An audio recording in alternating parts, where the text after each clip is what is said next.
Hello, my name is Cole Carrier and I'm a music student here at Florida State University. I'm here to discuss a certain topic called dissonance and consonance. This topic is very widely debated throughout the music theory community and also just the music community in general. All artists use dissonance and consonance whether they realize it or not, and the use of this brings out certain emotions in people. And it's my belief that dissonance has a more powerful effect on the listener's mind when listening to music.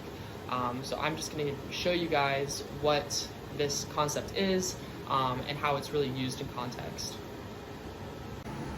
Music is comprised of notes that you can visualize and play on the piano, and the notes are comprised of certain steps. So each of these keys are a half step apart.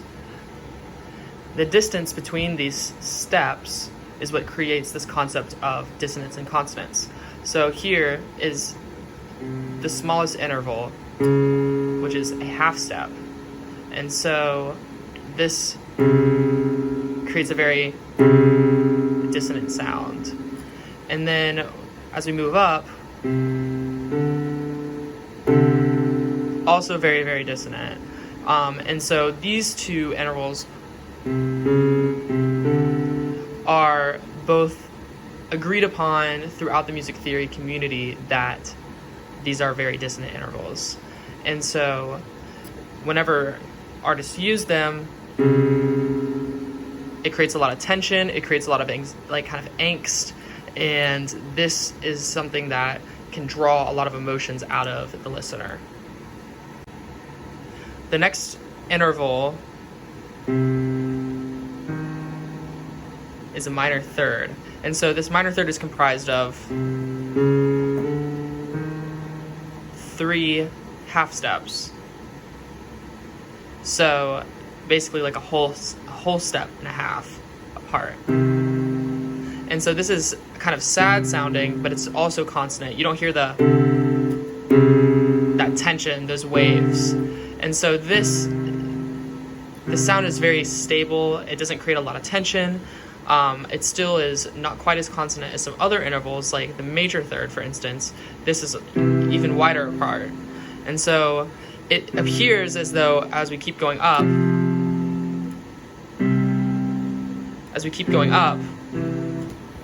the intervals become more and more consonant. However, when we get to in between a fourth and a fifth, there's this note right here that is very, very, very dissonant.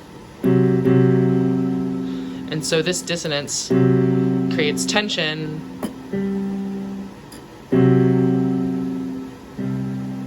which then could be released.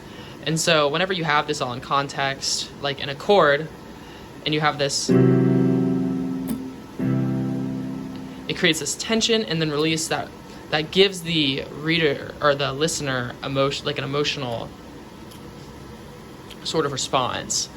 And then as we keep going up, we have a 6, which is a little bit sadder sounding, but you don't quite get that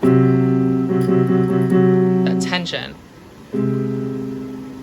And then we have a major 6, which is also very consonant sounding. And then we get up to the 7th, that wants to resolve down. And so that creates like dissonance and tension there that, we wouldn't normally see. And so in context, a lot of blues artists love this minor second sound because it creates this sort of kind of bluesy sound. It's not quite as happy as just the major triad. And so then when we go up even further to the last interval before we get an octave,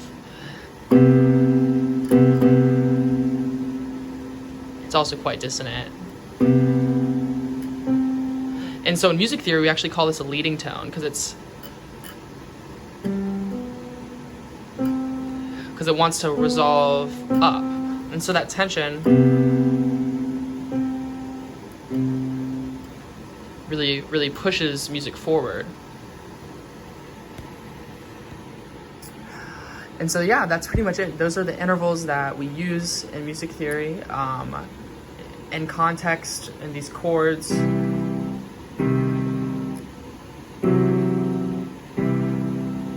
can hear the drive, you can hear these intervals working to create this tension. And the consonance, while it has a very pleasant sound, it doesn't really give you the tension or give you the anxiety that these dissonant sounds have.